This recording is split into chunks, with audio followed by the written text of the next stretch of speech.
ৰাইজক অৱগত কৰিব গৈছোঁ আৰু আমাৰ প্ৰতিক্ৰিয়া প্ৰকাশ কৰিব গৈছোঁ। আমাৰ সন্মানীয় প্ৰাক্তন সাংসদ ডক্টৰ আব্দুল কালাম আমাৰ মাজত আছে। তেখেত আমাৰ চিনিয়ৰ স্পৰ্টছ পাৰ্চন। মই প্ৰথমে তেখেতকে আৰম্ভ কৰিব গৈছোঁ এটা গুৰুত্বপূৰ্ণ বিষয় আৰু আমাৰ স্পৰ্টছ পাৰ্চন দুগৰাকীও আছে, তেখেতকো আমাৰ মই আগতীয়াকৈ উত্থাপন কৰিব কাৰণে অনুৰোধ কৰিছোঁ। আমাৰ চেয়াৰমেন বেদব্ৰত বৰা ডাঙৰীয়া, শিল্পা কলিতা ডাঙৰীয়া, বিদিশা সাংবাদিক বন্ধু, চৰকাৰ শাসনৰ গভৰ্ণমেণ্ট বুলি কয়, তেওঁলোকৰ কাম হ'ল গভৰ্ণেন্স। ইতিহাস লিখাৰ কাৰণে হিষ্টৰিয়ান থাকে, এনালিষ্টসকলে এনালাইচিছ কৰে। কিন্তু কিছুদিন ধৰি দেখা গৈছে বা এইটো কাৰ্যকালত যে আমাৰ মুখ্যমন্ত্ৰীজনে শাসনতকৈ গভৰ্ণেন্সতকৈ তেওঁ কেতিয়াবা হিষ্ট্ৰীৰ কাম বেছি কৰে, কেতিয়াবা এনালিষ্টৰ কাম বেছি কৰে। মুখ্যমন্ত্ৰীৰ কাম এনালাইচিছ কৰা নহয়, মুখ্যমন্ত্ৰীৰ কাম হৈছে সমাধান কৰা। অলপতে মাননীয় মুখ্যমন্ত্ৰীয়ে হিমন্ত বিশ্ব শৰ্মা ডাঙৰীয়াই ক'লে যে 2041 চনত প্ৰব্ৰজনকাৰী মুছলমান আৰু অসমীয়া তেখেতে ভাগ ভাগ কৰে, আমি ভাগ ভাগ নকৰোঁতেই 50-50। তেখেতে ক'লে যে 34% হয়, চেঞ্চাছ মতে হয়, সেইটোতো কোনো অস্বীকাৰ কৰিব নোৱাৰে। তেখেতে এই কথা ক'লে যে তাৰ 34%ৰ 3%হে খিলঞ্জীয়া। আমাৰ গৰিয়া, দেশী, জলহা এই সংগঠনৰ কৰ্মকৰ্তাসকলৰ জৰিয়তে আপোনালোকেও সুধিব পাৰে আচলতেনো এইসকল লোকৰ জনসংখ্যা কিমান। কাৰণ উজনি অসম আছে, নামনি অসমত গৰিয়াসকল আছে, অবিভক্ত গোৱালপাৰা জিলাত, কামৰূপ জিলাতো আছে কিছু বেছি মুছলমানসকল আছে। আকৌ বৰাক উপত্যকাখন মূলতে বাংলাদেশ, সেইসকলক আমি অখিলঞ্জীয়াত দিওঁ। কাৰণ বৰাক উপত্যকা যুগ যুগ ধৰি বাংলাভাষী, তাত হিন্দু মুছলমানৰ কথা। এই যে মুখ্যমন্ত্ৰীয়ে কিছু অদ্ভুত পৰিসংখ্যা দিয়ে, তেখেতে এবাৰ ঝাৰখণ্ডত গৈ কৈছিলে যে 51 চনত 12% মুছলমান আছিল, য'ত লোকপিয়লৰ পৰিসংখ্যা বেলেগ কথা।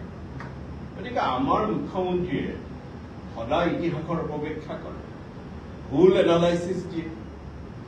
এই ভুল এনালাইচিছ দি স্বৰ্গদেউ চাওলুং চুকাফাই হাতৰাচ মাৰি একৰাচ কৰিছিল, অসমীয়া জাতি গঠনৰ, অসমীয়া সমাজখনৰ ভেটি গঢ়ি তুলিছিল। মহাপুৰুষ শ্ৰীমন্ত শংকৰদেৱে বৃহত্তৰ অসমীয়া জাতি গঠনৰ গুৰি ধৰিছিল। কিন্তু হিমন্ত বিশ্ব শৰ্মা ডাঙৰীয়াই অসমীয়া জাতিক কেনেকৈ খণ্ড বিখণ্ড কৰিব পাৰি সেই কামত লাগিছে। আজি 1947 চনৰ 15 আগষ্টত দেশে স্বাধীনতা লাভ কৰিছে। প্ৰব্ৰজনৰ আমি বিৰোধী, কংগ্ৰেছ পাৰ্টি প্ৰব্ৰজনৰ বিৰোধী। কিন্তু 47 চনৰ 15 আগষ্টত জাতি, ধৰ্ম, বৰ্ণ, ভাষাৰ কথা নাই। 47 চনৰ 15 আগষ্টৰ আগৰ পৰা যিসকল লোকে ভূমিত আছে সেইসকলকো যদি প্ৰব্ৰজনকাৰী বুলি কোৱা, আজি হিমন্ত বিশ্ব শৰ্মা জিলাৰে 31% লোকক ৰাজ্য প্ৰব্ৰজনকাৰী বুলি কৈছে। তেওঁলোকৰ কাগজ পাতি চাওক, তেওঁলোকৰ বহুদৰে 47 চনৰ 15, মই আগৰ কথা নকয়, 47 চনৰ 15 আগষ্টৰ আগৰ পৰা ইয়াত আছে। তেওঁলোকক কেনেকৈ প্ৰব্ৰজনকাৰী বুলি কওঁ? কাৰণ যিখন দেশৰ লগত আমি প্ৰব্ৰজনকাৰীৰ কথা কওঁ, সেই দেশখনৰ জন্ম 71 চন। আকৌ যদি আমি পাকিস্তানৰ কথাও কওঁ, পাকিস্তানৰ জন্ম 1947 চনৰ 14 আগষ্ট। গতিকে তাৰ আগত এই দেশখন, ভাৰত, বাংলাদেশ, পাকিস্তান এখন দেশ আছে। গতিকে আমি তাত যদি সমাজখনক এনেদৰে ভাগ কৰোঁ, আমাৰ সমাজ, আমাৰ স্বৰ্গদেউ চাওলুং চুকাফাক অপমান কৰা হ'ব, মহাপুৰুষ শ্ৰীমন্ত শংকৰদেৱক অপমান কৰা হ'ব। আৰু এই কথা অপকল্প ব্যক্তিগতভাৱে বহু সময়ত কৈছোঁ, আমি স্বীকাৰ কৰোঁ, হয় মুছলমানৰ জনসংখ্যা বৃদ্ধিৰ হাৰ কিছু বেছি। আজি যদি SCY কুৰাইশীৰ মতে যাওঁ, বহু কমি আহিছে, সেইটো এটা বেলেগ কথা। কিন্তু আজি চৰকাৰৰ দায়িত্ব কি? সেই জনসংখ্যা কেনেকৈ নিয়ন্ত্ৰণ কৰিব পাৰে? জনসংখ্যা নিয়ন্ত্ৰণৰ কাৰণে এটা পলিচি থাকিব লাগিব। মুখেৰে যদি আমি সদায় কৈ থাকোঁ আমি যদি ঘৃণা ছটিয়াই থাকো, আমি যদি প্ৰিভেণ্টিভ মেজাৰ নলওঁ, জনসংখ্যা কিদৰে নিয়ন্ত্ৰিত? আজি যিখন সমাজত জনসংখ্যা বৃদ্ধি হৈছে, আজি বিগত 4 বছৰ সেই সমাজখনত কিমান অধিক হস্পিটেল স্থাপন কৰিলে মুখ্যমন্ত্ৰীয়ে তাৰ শ্বেতপত্ৰ প্ৰকাশ কৰে। সেই অঞ্চলত কিমান নতুন শিক্ষা অনুষ্ঠান প্ৰতিষ্ঠান কৰিলে, কিমান সজাগতা সভা কৰিলে। অকল ঘৃণা ছটিয়ালে জনসংখ্যা নিয়ন্ত্ৰিত নহয়। চৰকাৰৰ দায়িত্ব হৈছে প্ৰিভেণ্টিভ মেজাৰ গ্ৰহণ কৰা, চৰকাৰৰ দায়িত্ব হৈছে ৰিমেডি উলিওৱা। কিন্তু সেই দায়িত্ব পালন নকৰি অকল যদি ঘৃণা ছটিয়াই থাকে, সেই দায়িত্ব পালন কৰা নহ'ব। আচল কথাটো কি জানে? আমাৰ মুখ্যমন্ত্ৰীয়ে এই কথা নিশ্চিত হৈছে যে 2026 চনত তেখেতৰ আৰু তেখেতৰ দলৰ বিদায় নিশ্চিত। আপোনালোকক মই মনত পেলাই দিছোঁ, যেতিয়া ডিলিমিটেশ্যন হয়, সমষ্টি পুনৰ নিৰ্ধাৰণ হয়, তেতিয়া মুখ্যমন্ত্ৰীয়ে ফিতাহী মাৰি কৈছিলে এই সমষ্টি পুনৰ নিৰ্ধাৰণৰ জৰিয়তে তেখেতৰ পৰিভাষাত, আমাৰ পৰিভাষাত নহয় দেই, যে খিলঞ্জীয়া মানুহৰ ভৱিষ্যত 50 বছৰলৈ সুৰক্ষিত হয়। এতিয়া সেই কথা ক'ত গ'ল? এতিয়া মুখ্যমন্ত্ৰীয়ে বেলেগ কথা কৈ আছে। আকৌ কৈছে উচ্ছেদে খিলঞ্জীয়া মানুহৰ ভৱিষ্যত সুৰক্ষিত কৰিব। আকৌ কৈছে একচুৱেলি তুমি যিবোৰ কাম কৰি আছা, মাননীয় মুখ্যমন্ত্ৰীয়ে যিবোৰ কাম কৰি আছে তেখেতৰ কথা, তাৰ বাবে মুখ্যমন্ত্ৰীৰ অস্ত্ৰ কাম দিয়া। গতিকে মুখ্যমন্ত্ৰী মহোদয়ৰ এই এনালাইচিছবিলাক বাদ দিয়ে। এতিয়া 7টা মাহ তেখেতৰ হাতত আছে। এই 7টা মাহ আজি তেওঁলোকে কামৰ কথা কয়, উন্নয়নৰ কথা কয়। উন্নয়ন মডেলত উন্নয়নৰ সন্মুখত ৰাখি নিৰ্বাচন খেলাৰ সাহস কিয় নাই? তাৰ মুখ্যমন্ত্ৰীয়ে জানে যে উন্নয়নৰ প্ৰশ্ন যদি ভোট হয় তেওঁ সুচলীয় হৈ পৰাজিত। আনকি তেওঁৰ নিজৰ সমষ্টিত হয়, কংগ্ৰেছত থাকোঁতে তেওঁ বহু জেগাৰ উন্নয়নৰ ধন কাটিলে, জালুকবাৰীত লৈ গ'লে, তাতে বেলেগ কথা। কিন্তু বিজেপিৰ দিনত পাৰা নাই।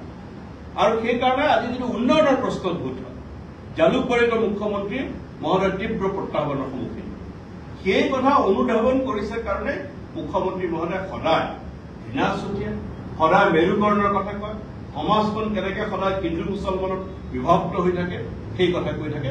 কাৰণ মুখ্যমন্ত্ৰী মহোদয় বিশ্বাস কৰে, কাৰণ যোৰহাটত যি পৰাজয়ৰ সন্মুখীন হ'ল, যোৰহাটত মুখ্যমন্ত্ৰীৰ দম্ভ, মুখ্যমন্ত্ৰীৰ অহংকাৰ যিদৰে পৰাজিত হ'ল, তাৰপিছত তেওঁ ভয়ত বিতত হৈছে।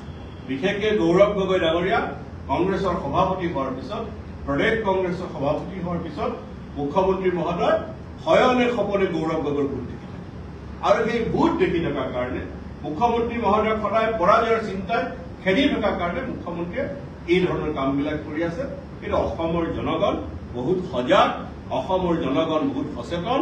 মুখ্যমন্ত্ৰী মহোদয়ে যিমান কূটকৌশল ৰচনা কৰক, 2026 চনত তেওঁৰ দলৰ পৰাজয় নিশ্চিত। আৰু সেই কথা তেওঁ জানে। সেইকাৰণে তেওঁ চলে বলে কৌশলেৰে তেওঁ চেষ্টা কৰিছে যে কিবাকে নিৰ্বাচনী বৈতৰণি পাৰ হ'ব পাৰি। আপোনাৰ প্ৰশ্ন থাকিলে মই লোৱা নাছো। প্ৰেছ কনফাৰেন্স ঠিক আছে, নালাগে। আমাৰ বিদিশা নেওগাঁও ৰূপা কবিতা আছে, এটা খুব স্পৰ্শকাতৰ বিষয়। এগৰাকী যুৱতী অভিযন্তাই আত্মসন্মানৰ পথ ল'ব লগা হৈছে আৰু দুৰ্নীতিৰ বিৰুদ্ধে আপোচ নকৰাৰ কাৰণে সেই বিষয়টো তেওঁলোকে আশংকা ল'ব।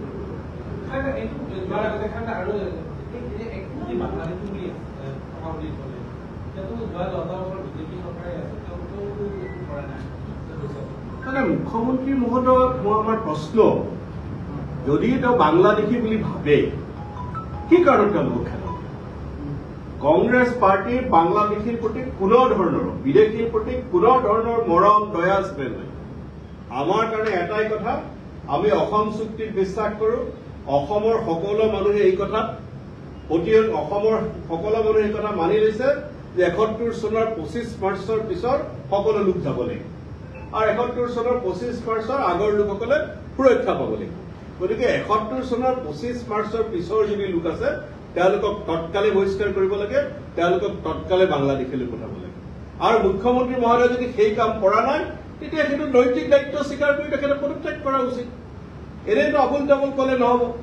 আৰু মই আৰু এটা কথা কৈছোঁ যে কোনো সমাজক প্ৰব্ৰজনকাৰী কোৱা বুলি উচিত নহয়, বিশেষকৈ যিসকল 47 চনৰ 15 আগষ্টৰ আগৰ পৰা।